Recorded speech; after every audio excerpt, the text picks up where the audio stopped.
नमस्कार dear friends, कैसे हैं आप सब लोग। आई होप आप सब अच्छे होंगे और आप स्टडी भी बहुत अच्छे से कर रहे होंगे, क्योंकि ये जो वक्त है वो स्टडी करने का ही है। आज हम सीखने वाले हैं हमारे पहले चैप्टर का चाइल्ड डेवलपमेंट में कुछ बातें हम कंटिन्यू करेंगे। अब आज हम सीखने वाले वृद्धि और विकास, इन दोनों में अंतर। पिछले सेशन में, पिछले वीडियो में हमने देखा था कि विकास क्या होता है और विकास के अलग अलग आयाम कौन से वो देखे थे।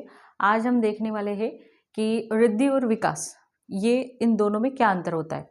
बेसिकली विकास जो है वो अलग अलग आयाम हमने देखे थे। कॉग्निटिव मतलब संज्ञानात्मक विकास, इमोशनल डेवलपमेंट, उसके बाद मोटर स्किल जो होते हैं बच्चों का उनका विकास, सोशल जो होता है सामाजिक विकास, भाषिक विकास, इन सारे विकास के बारे में हमने सीखा था। और विकास हमें जैसे पता है जन्म से पहले और जन्म के आखिर तक चलने वाली ये क्रिया है।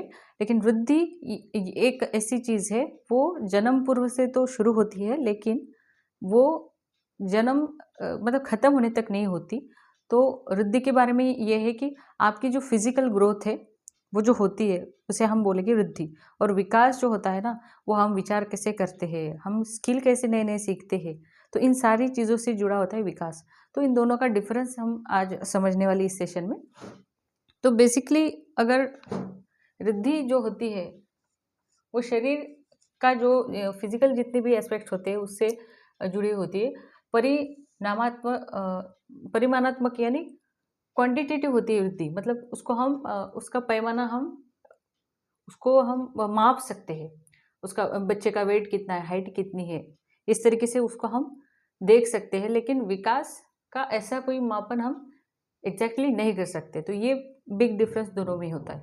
उसके बाद अगर हम क्षेत्र के बारे में बात करें तो वृद्धि एक पर्टिकुलर टाइम तक ही होती है। आपके शरीर का विकास जो है 20, 21, 23 साल तक ही वो जो ग्रोथ होती है वो होती है। लेकिन विकास ऐसा नहीं होता। हम किसी भी अभी भी हम कुछ चीज़ें सीख सकते हैं। आप अभी भी कार सीखते हो, बहुत सारे लोग आप में से कुछ नई चीज़ें सीखते होगी।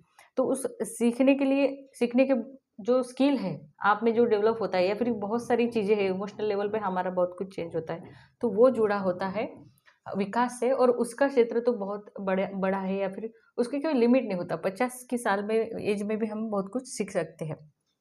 तो ये दोनों में बिग एक डिफरेंस हम बोल सकते हैं। उसके बाद हम एक बोल सकते हैं कि परिपक्वता। देखिए वृद्धि जो है फिजिकल एस्पेक्ट जो है हमारी, एक 21-22 साल तक उम्र के हम परिपक्व हो जाते हैं। हर तरीके से हमारी जो वृद्धि है वो कंप्लीट हो जाती है। लेकिन विकास के बारे में ऐसे नहीं बोल सकता। आप कितने सारे प्लेयर्स देखते होंगे 18-19 साल में वो कैसे खेलते हैं और 35-40 की उम्र तक वो किस तरीके से खेलते हैं। मतलब उसकी कोई एज लिमिट नहीं होती कि कोई स्किल में या फिर किसी कॉग्निटिव एस्पेक्ट से, या फिर मोटर स्किल जो होते हैं बच्चों के वो, या फिर हम जैसे जैसे बड़े होते हैं किसी के भी, उसका परिपक्वन एज या टाइम, कोई लिमिट टाइम उसका होता नहीं है। तो ये दोनों में एक डिफरेंस है। और जो विकास के बारे में अगर हम बात करें यहाँ पर, तो रिद्धि जो है ना वो भौतिक टाइप की होती है। भौतिक मतलब फिजिकल, हम देख सकते हैं कि किसका कितना विकास हुआ है। लेकिन हम ऐसा बोल सकते हैं 2 साल का बच्चा 5 साल का हो, 15 साल का हो, तो वो जो ग्रोथ होती है तो वो दिखती है, लेकिन विकास दिखता नहीं है। अगर 2 साल के बच्चे को कुछ खेलना आता है, 15 साल के बच्चे को भी उसमें थोड़ी इम्प्रूवमेंट हो सकती है, वो दिख सकता है। लेकिन 15 से 20 साल तक वो जो खेलों में उसकी तब्दीली हुई होगी, या फिर उसने कुछ स्किल सीखे होंगे, तो वो हम फिजिकली उसको देख नहीं पाते। तो वो उसके मेंटल या इमोशनल लेवल पर जो चेंजेस है उसके होते रहते हैं। तो ये बिग डिफरेंस दोनों में है। तो वृद्धि और विकास में बहुत बार क्वेश्चन पूछा गया है, बहुत सारे क्वेश्चंस पूछे गए हैं कि इसको क्या कहेंगे, दिए हुए ऑप्शन में से इसको किस तरह का विकास विकास बोलेंगे या वृद्धि बोलेंगे। तो हमें वो समझ होनी चाहिए कि हमें किस ऑप्शन को वृद्धि में डालना है और किस ऑप्शन को विकास में डालना है। अब देखते हैं हम कि जो हमारे विकास है और वृद्धि है उनको प्रभावित करने वाले कौन कौन से कारक, यानी रीजन कौन कौन से हैं, या फिर कौन कौन सी ऐसी चीज़ें हैं जिसकी वजह से हमारी वृद्धि या विकास इसमें प्रभाव वो प्रभावित हो सकती है। पोषण, देखिए हम जैसे खाते हैं वैसे हम बनते हैं। बच्चों को ऐसा अच्छा पोषण मिला तो उनका जो वृद्धि है अच्छी होगी। अगर वृद्धि अच्छी हुई, उनके फिजिकल डेवलपमेंट अच्छी हुई, तो ऑब्वियस उनकी मेंटल डेवलपमेंट भी अच्छी होगी। अगर बच्चा खाता पीता नहीं है और उसको फिजिकली ही उसके कुछ डिसीज हो, तो ऑब्वियस उसके जो मेंटल लेवल पे, कॉग्निटिव लेवल पे, इमोशनल लेवल पे वो उतना सही से नहीं कर सकेगा। इसलिए पोषण जो है ये दोनों पर बहुत ही ज़्यादा इम्पैक्ट करता है। वंशानुगत या हेरिडिटी, बहुत सारे बच्चों में जो वंशानुगत कुछ चीज़ें हैं वो आती हैं, कुछ स्किल है वो भी उनके साथ आती है, या फिर कुछ डिसीज़ है वो लेके वो आते हैं, तो उसका इम्पैक्ट भी उनके ग्रोथ और डेवलपमेंट पे बहुत ज़्यादा पड़ता है। हम देखते हैं हमारी, जैसे अब मैं पढ़ाती हूँ, पिछले 15 सालों से मैं पढ़ा रही हूँ, तो मैंने बहुत सारे बच्चों को देखा है कि उनके फिजिकल फिटनेस या फिजिकल चीज़ों पर बहुत इम्पैक्ट करता है ये सारी चीज़ें। तो उनको जो है हमें अलग तरीके से ट्रीट करना पड़ता है, हैंडल करना पड़ता है, और उनको भी उस लेवल तक, उनके बेस्ट लेवल तक लाने का काम हमें करना पड़ता है। उसी के बाद लिंग, मतलब जेंडर भी है जो बहुत प्रभाव डालता है। इन जनरल लड़कियां जो है वो उनकी ग्रोथ ज़्यादा जल्दी होती है, और उनकी जो डेवलपमेंट है इमोशनल लेवल पर जो है वो कुछ अलग होती है लड़कों से ज़्यादा। तो ये भी बहुत फैक्टर होता है कि आपको पढ़ाते समय भी ये ध्यान में रखना पड़ता है कि ये बच्चियों को कैसे सिखाना है, बच्चों को कैसे सिखाना है, क्योंकि दोनों की जेंडर की वजह से उनकी डेवलपमेंट में और उनकी ग्रोथ में काफ़ी फ़र्क आता है। तो उस समय ये सीखना क्यों ज़रूरी है हमें, क्योंकि हमें बच्चों को पढ़ाना है, तो बच्चों को समझना बहुत ज़रूरी है। और इस समझ में हमें वृद्धि और विकास बच्चों का किस तरीके से होता है, और उन पे ये चीज़ें अगर इम्पैक्ट करती है तो हमें सिखाना कैसे है, ये हमें समझ में आई चीज़ें, इसलिए हम ये सारी चीज़ें देख रहे हैं। क्योंकि बहुत सारे बच्चों को ये भी क्वेश्चन पड़ सकता है कि हम ये सारी चीज़ें देख क्यों रहे हैं। हम देख इसलिए रहे हैं कि बच्चा कैसे डेवलप होता है, वृद्धि मतलब उसकी ग्रोथ और डेवलपमेंट किस तरीके से होती है, और उस डेवलपमेंट अगर ना हो सही से तो फिर कौन सी प्रॉब्लम आ सकती है, तो हमें क्या करना चाहिए उसके लिए। इसलिए ये चीज़ें सारी हमें सीखनी चाहिए। वायु और प्रकाश, इनका भी बहुत रोल है। प्रकाश देखिए विटामिन डी तैयार करता है, इसलिए प्रकाश का भी अपना एक इम्पोर्टेंस है ग्रोथ में। और खाली ग्रोथ में नहीं है, जो डेवलपमेंट है कॉग्निटिव या इमोशनल लेवल पर, उसमें भी इन दोनों का बहुत ज़्यादा रोल है। आपने शायद एक अभी एक पेपर पब्लिश हुआ, उसमें बताया है कि जो डिप्रेशन है उसको कम करने में लाइट जो है, सन रेज या सनलाइट बहुत ही ज़्यादा इंपॉर्टेंट रोल प्ले करता है। अब आजकल डॉक्टर भी ये बता रहे हैं कि सनलाइट में ज़्यादा बैठा करो अगर आपको ऐसी कोई मानसिक तरीके की या डिप्रेशन से आप जूझ रहे हो। तो इन दोनों का भी ग्रोथ पे और डेवलपमेंट दोनों को भी परिणाम पड़ता है। शारीरिक क्रिया जितना हम फिजिकली फिट रहेंगे, ज़्यादा हम फिजिकली क्रिया करेंगे, तो ऑब्वियस वृद्धि तो अच्छी होगी, लेकिन अच्छा स्वस्थ शरीर ही स्वस्थ मन रखता है, और स्वस्थ मन ही आपके social development, mental emotional level और आपकी जितने भी मोटर स्किल है इनको डेवलप करने में बहुत ज़्यादा हेल्पफुल रहेगा। तो ये हो गया वृद्धि और विकास पे किस तरीके के कारक जो है वो परिणाम करते हैं। अब हम देखेंगे कि जो वृद्धि होती है, मतलब जो ग्रोथ होती है, उसकी कुछ अवस्थाएं होती है। तो जन्म पूर्व जो है बच्चा माँ के वोम में होता है, उसके बाद जो अवस्था होती है उसे हम बोलेंगे शैशव अवस्था, जो 2 साल तक होती है। और इसमें है ना बच्चा छोटा होता है और अपने परिवार के लोगों से ही ज़्यादा मिलने घुलने लगता है, और उसको ना स्नेह और प्यार की बहुत ज़्यादा ज़रूरत होती है। और सबसे ज़्यादा ग्रोथ और डेवलपमेंट इन दोनों की बात करो तो यहाँ पर सबसे ज़्यादा उनका स्पीड होता है। कौन सी अवस्था में? शेष अवस्था में। और ये अवस्था होती है 2 साल तक। और इन जैसे मैंने कहा कि इस काल में, इस उम्र में बच्चों को स्नेह और प्यार की बहुत ज़्यादा ज़रूरत होती है। उसके बाद की स्टेप है बाल्यकाल। बाल्यकाल 2 प्रकार के हैं, मतलब 2 स्टेजेस में है। एक पूर्व बाल्यकाल और दूसरी है पूर्व बाल्यकाल जो है 2 से 6 वर्ष तक की अवस्था है, और उत्तर बाल्यकाल जो है 6 से 12 साल तक की उनकी अवस्था है।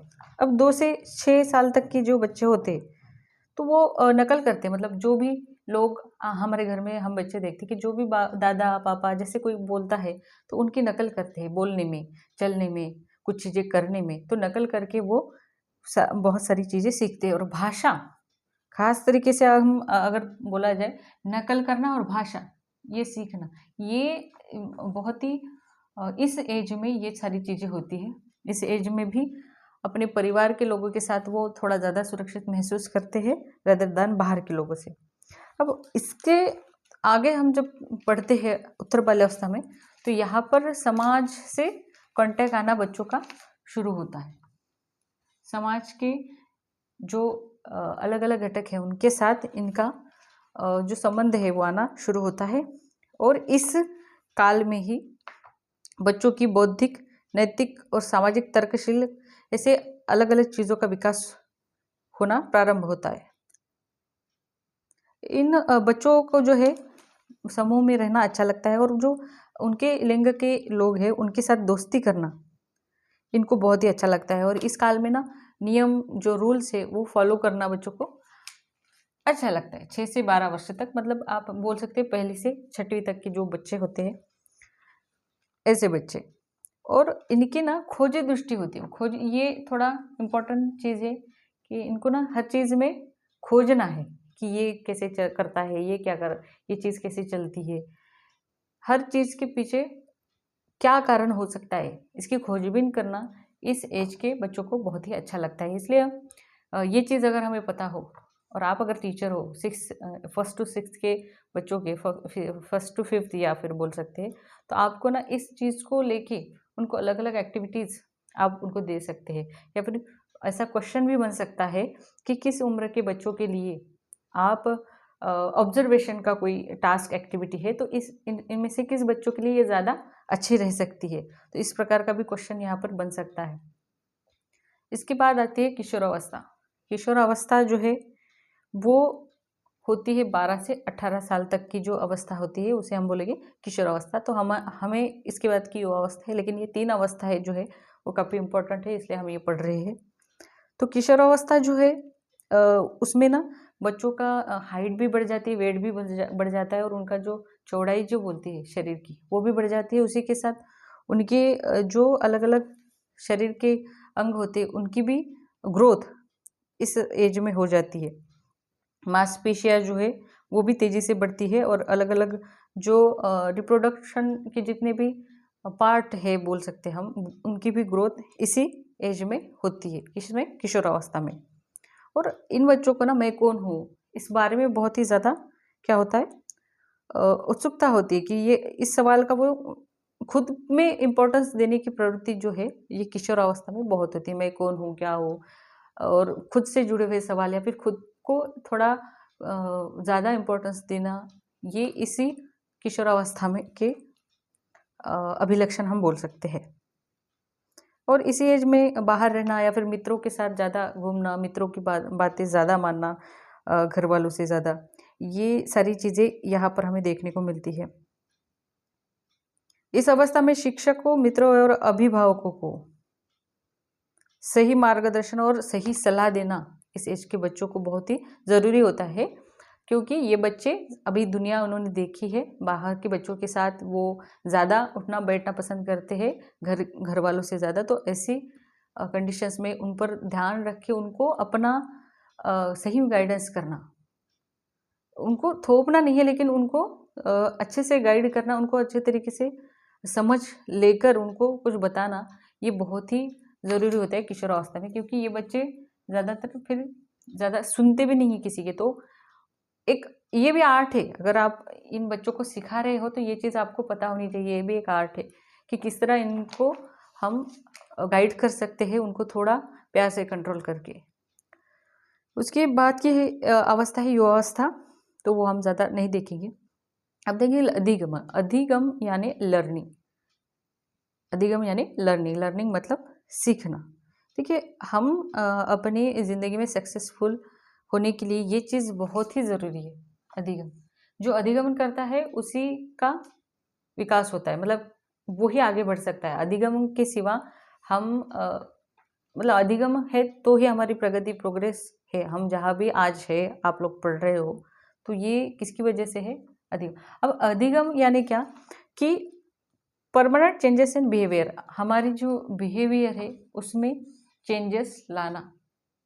अब जैसे हमें 1 2 3 नहीं आता था, किसी ने हमें सिखाया होगा कि ये ऐसा बोलो, ये ऐसा लिखो, ये ऐसा करो, तब जाके हम ये सब पढ़ रहे, लिख रहे, सीख रहे। तो ये इसी को अधिगमन कहते हैं। लर्निंग इसी को कहते हैं कि किसी चीज़ को अपने बिहेवियर में लाना और उस बिहेवियर में हमारी चेंजेस करना, उस हिसाब से सीखना। तो अधिगमन जो है सिर्फ मनुष्य ही नहीं करते, प्राणियों में भी होता है। जैसे सर्कस में काम करने वाले जो भी प्राणी होते हैं वो भी अधिगमन करते हैं, मतलब उनको भी सिखाना पड़ता है, फिर उनके बिहेवियर में चेंज होते हैं। तो अधिगम को इजी भाषा में हम ऐसा बोल सकते हैं, permanent changes in our behaviour. हमारे बिहेवियर में होने वाले परमानेंट चेंजेस को हम अधिगमन कहते हैं। गेट्स ने इसके बारे में ऐसा बोला है कि हमारे एक्सपीरियंस है उसके द्वारा हमारे बिहेवियर में परमानेंट चेंजेस लाना है, यानी अधिगमन। तो गेट्स ने किसको इम्पोर्टेंस दिया है? एक्सपीरियंस, अनुभवों को ज़्यादा इम्पोर्टेंस दिया है। किसने? गेट्स ने। गेट्स के सामने आप अनुभव रख दो और अधिगमन को क्या बोलेंगे हम? Permanent changes in our behaviour. हमारे व्यवहार में होने वाले परमानेंट जो चेंजेस है उसको हम अधिगमन कहेंगे। तो जितना आप शॉर्ट रखेंगे चीज़ों को एक कीवर्ड्स की तरह, उतनी आपकी शॉर्ट नोट्स बनेगी, और शॉर्ट नोट्स बनेगी तो आपको रिवीजन करने में काफ़ी आसान जाएगा। पढ़ना तो है, आप जिस भी रेफरेंस बुक से पढ़ रहे हैं, आप ये वीडियो देखने के बाद भी उसी से पढ़िए, लेकिन ट्राई कीजिए कि जितना छोटा हो सके उतना छोटा आप अपना नोट्स निकालें, चीज़ों को समझे, थोड़ी छोटी नोट्स निकालें। उससे क्या होगा कि आपकी रिवीजन बहुत ही बेहतर तरीके से हो सकेगी। तो ये वीडियो आपको उसमें ज़्यादा मदद करेगी। जो भी आप पढ़ रहे हो, ये वीडियो देखने के बाद उसको थोड़ा आपको ईजी हो जाएगा वो पढ़ने में। अब हम देखेंगे विकास और अधिगमन, इनका संबंध, relationship between development and learning. इनका दोनों का संबंध बहुत ही गहरा है। देखिए, विकास जो है वो बहुत ज़रूरी है अधिगमन के लिए, और अधिगमन होने के बाद ही क्या होता है? विकास। जैसे अब हमारे मोटर स्किल है, या फिर हमारी कॉग्निटिव जो एस्पेक्ट है हमारा, वो डेवलप नहीं हुआ, या फिर हमारी शारीरिक ग्रोथ जो है वो अच्छी तरीके से नहीं हुई, तो ऑब्वियस क्या होगा कि हम अधिगम ठीक से नहीं कर पाएंगे। बच्चा अगर बीमार है तो वो ठीक से सीख नहीं पाएगा। अगर उसको कुछ प्रॉब्लम है, आँखों में प्रॉब्लम है, अगर उसका कॉग्निटिव या फिर उस मानसिक उसको कोई प्रॉब्लम है, तो ऑब्वियस वो चीज़ें नहीं सीख पाएगा। और चीज़ें सीख, अगर अधिगम ही नहीं हुआ, उसके बिहेवियर में चेंजेस नहीं हुआ, तो वो कुछ सीखेगा ही नहीं। तो ये दोनों भी चीज़ें बहुत ही कोरिलेटिव है, मतलब एक दूसरे पर डिपेंड है। विकास हुआ तो अधिगम होगा, अधिगम हुआ तो उसका फिर से क्या होगा? विकास होगा। आपको 1 2 3 आए तभी तो आप मैथ्स में इतना कुछ पढ़ पाए। आपको बहुत सारी कंसेप्ट छोटी-छोटी समझे तब जाके आपको साइंस की कुछ बड़े-बड़े थ्योरम समझ में आए। तो ये सारी चीज़ें होती है। इस एग्जाम्पल से यही समझाना है मुझे कि विकास जो है वो अधिगमन करने में बहुत मदद करता है, और अधिगमन से फिर जो है विकास होता है, और ये ऐसे चलता रहता है। आई होप बच्चों आपको ये टॉपिक जो है समझ में आया होगा। अगर समझ में आया तो हमारे चैनल को लाइक सब्सक्राइब ज़रूर कीजिए, और इसी तरीके से हम एक पार्ट पे आने वाले ऐसे वीडियो बनाते रहेंगे, ताकि आपको पढ़ते समय थोड़ा ईजी जाए। जो भी मटेरियल आप पढ़ रहे हैं पढ़िए, लेकिन अगर वीडियो देखने के बाद आपको काफ़ी ईजी जाएगा वो चीज़ समझने में। मिलते हैं फिर किसी ऐसी वीडियो में, तब तक के लिए नमस्कार।